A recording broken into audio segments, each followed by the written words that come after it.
This is 19, What's today? 2019. What's today's date? 26th? 26 about 1 p.m. Yeah, who's here? Who is here? Peter, number 1 son. Oliver, number 2 grandson. October 26th. Yeah.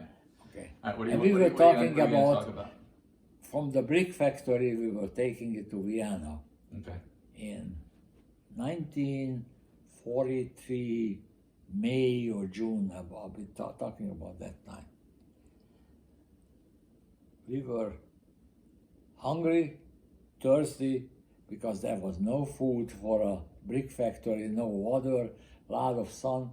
Your mother got a sunstroke. My mother? Yes, My mother was 1 year old. 1 year old. She had a sunstroke. She couldn't talk. She couldn't do work. So I didn't know that. I remember. You didn't know your wife at that point.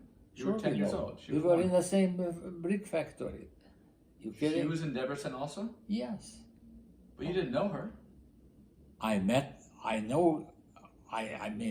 I didn't know her, but I probably was 100 feet from me all the time. So you're saying when you were moved to the brick factory Your mother moved there too? with her family, Yeah. But she can be a, but you didn't know they're her family. No. But she told Never you, met them. She told you that she was in the same brick factory, or? yeah. Wow. We were in the So same, you met here in the Bronx. I met her when she was 1 year old. Right, but you don't remember that. You didn't know that until you met her again here in the Bronx. Okay. We were in a brick factory. From the brick factory, they were taking, we've been told that we're going to a certain camp, either in Austria or Germany. We don't know where.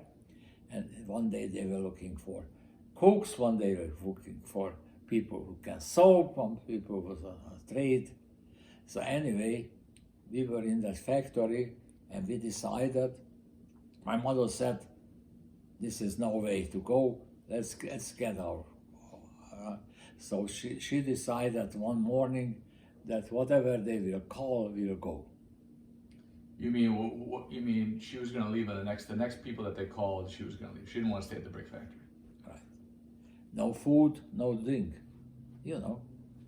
So in the brick factory, every morning a train shows up and started to load people up. Okay. 100 people in a cattle wagon. It's a lot of people. So when we get in, they closed the door, they locked it, and the train started to leave. I think, if I'm correct, it was like at least 2 days, because the train was going, stopping, then they going again, a different direction. So it was very confusing. What they were saying is, we were going to Auschwitz. They were saying you guys were going to Auschwitz. No, later we find out we were going toward Auschwitz. Oh. But a lot of the railroad tracks were bombed. They couldn't go there. So they decided... From Hungary. From Hungary. Hungary was a country that was occupied later in the war, not in the beginning of the war, like Poland. No, Hungary was the later in last. the war. Yeah. Hungary was the last. Hungary was occupied since 1940. Right. The Poland was occupied by It was 30s. towards the end of the war. So you're saying that the train tracks from Hungary to Auschwitz were bombed. Oh yes. So they were destroyed. So your train car was heading to Auschwitz, but instead they deviated to a different location. But we know that we're stopping, but we were in a train, I would say, 2-3 days. And there was no food, no drink. Who else was there with you in that cattle car? Probably your mother and your family. You don't know for sure. No, I don't know who was it. No, didn't you and Mom's family? Didn't you and your mother, and Mom and her family? Didn't you end up in different camps? No. We were going into Strasbourg. Strasbourg was a place where the train arrived and we have to go into a big building. In the big building, everybody was putting down the name and everything. But the German was very particular, keeping track what's happening to the people. This was after you got out of the cattle car or before? After we get to the cattle car, but probably out of 100 people, 2 or 3 was dead. Because of the heat on the car, probably 100 degrees. Can you imagine a Zart gate? Closed? Yeah. A Zart closed something. It's impossible to survive. So we got into Straathof. And that was a place where they were collecting people, because in 1943, in Austria, there were taken all the Jews out, and there was a lot of Jews, very rich farm owners. And then was the field, but nobody was working on it. So later we find out that the mayor of Vienna asked Eichmann to send some people to Austria who can work on the field and everywhere, to make up the differences. So we got into that place, and it was very interesting. You mean when you got out of the cattle car? We got out of the cattle car, finally we saw a toilet or a faucet or something. But can you imagine, it's not a picnic to be 100 people in a small cattle car and 2-3 days, and you don't know what's happening, okay? We get out, and everybody had to register first, then everybody had to get undressed, certainly place to leave the clothing. We don't know why, but I found out later why. So everybody was separated. The woman was separated, the man was separated. You were 10 years old. I was with my mother. And there was a health inspection. You know what was the health inspection? The Germans were looking for is the people hided any valuable in their body, front or back. And then you have to stay in single line. There was 10, I don't know, men or women sitting over there, and you had to go over there, and with a finger they went to the tushy and the front to see if you have anything hidden. We're talking about gems. Even to the 10-year-old? Even to you? I have a tushy. You don't remember that, do you? Yes, I remember. You remember? So anyway, we were staying in line, and the people were very nasty with my mother.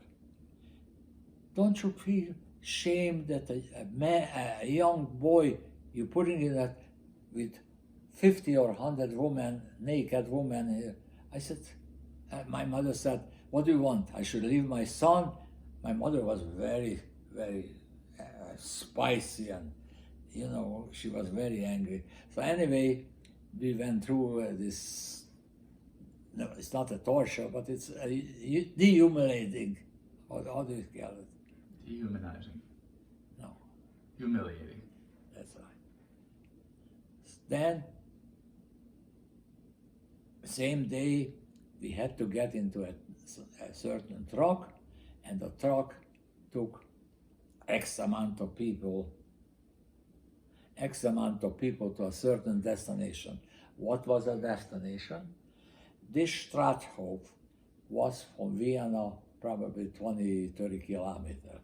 So they took us to a designated area, which was a long building which has double beds, like the army. Barracks.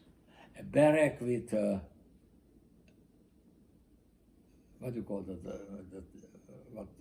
Ethan has a bed too. Oliver. What? Ethan, What kind of bed he had? bunk bed. Bunk beds. What the bunk beds? 100 people. I said, this was okay. I mean, and that was a separate building where was a big kettle and they cook and everything. What happened is there was some Lithuanian prisoners there for a while, and then Lithuanian? Lithuanian, Russian. And that they moved somewhere else, and that made room. We had the bed and everything, but what was the bed? Salmazsák. You know what salmazsák? Mm-hmm. You know what's a hay? Hey, yeah. They were taking big piece of instead of mattress, they had salma in it. That was very popular at that time. So, but 100 people, we had enough, one room, one barrack, and there was a field with a lot of equipment for working on the field. And there were horses there, there were everything. But it was a big farm. I remember we were there, and Szabados, who was my godfather, I don't know how he was named, Jewish parancsnok. Mi a parancsnok? I don't know. Parancsnok means there was a German, there was a small little building, and in that small little building was a German, I think he was a military man, but most of the time he was in civilian clothes, and Szabados and the two of them, they lived in the little building, but Szabados was doing next morning whatever he has, like a supervisor, okay? That was my godfather. So anyway, we were there for about 8 or 9 months. Where? In Vienna. They called Gross Enzensdorf. Gross Enzensdorf? Yeah. What was it? It was just a That big was, barracks? I think, the 22nd kerület. Tudod, mi a kerület? Neighborhood? Bezirk. In German is Bezirk. Hungarian is anyway. So you went from, you got off the cattle cars, you were in Vienna, 20 minutes from Vienna. so you took 20 minutes, they took you by Trucks trucks? to this certain place. This is And where the barracks were, the outskirts of Vienna. outskirts of Vienna. District. You know, District. there was first district towards I think it was 20 or 22nd district. And this was the big building where the barracks are, where the Lithuanian prisoners used to be, and then they were out. There was no guards. No guards? No guards at all. Everybody has to wear the yellow star. What were you wearing? What kind of clothes? What do you wear for a 10-year-old? Did they give you clothes? No, you came in the clothes what you have. That was not a concentration camp. Right. That was a working camp. Working camp. Working camp every morning. And you and your mother were with women and men separated? Yeah, no, woman and man. Together. Which means in this section there was one bunk bed, 2 bunk bed, 3 bunk bed, you know, and then your mother was there with her mother, Erzsike. She told you that. She told you that. No, I knew that when we were there, because she was constantly saying, play with me, and I told them that you were too young to play with you. I was 10, she was young, 1. you know. What happened is all the adults were going out in different places to work every day, except the winter time. Winter time, they were going to private houses and sewing and whatever they can. What did you do for 8 or 9 months? I stayed with the kid in a big building. And what did the kid doing? Playing. In the summertime, we went in hiding in the haze. And, it was a big farm. A very, very big farm. But they used to own by Jews, but they were deported. This was 8 or 9 months. So you're saying you got there around May or June? Yeah, until the following year. So through the winter. To the winter, yeah, and the spring too. Okay, let's stop here for a second.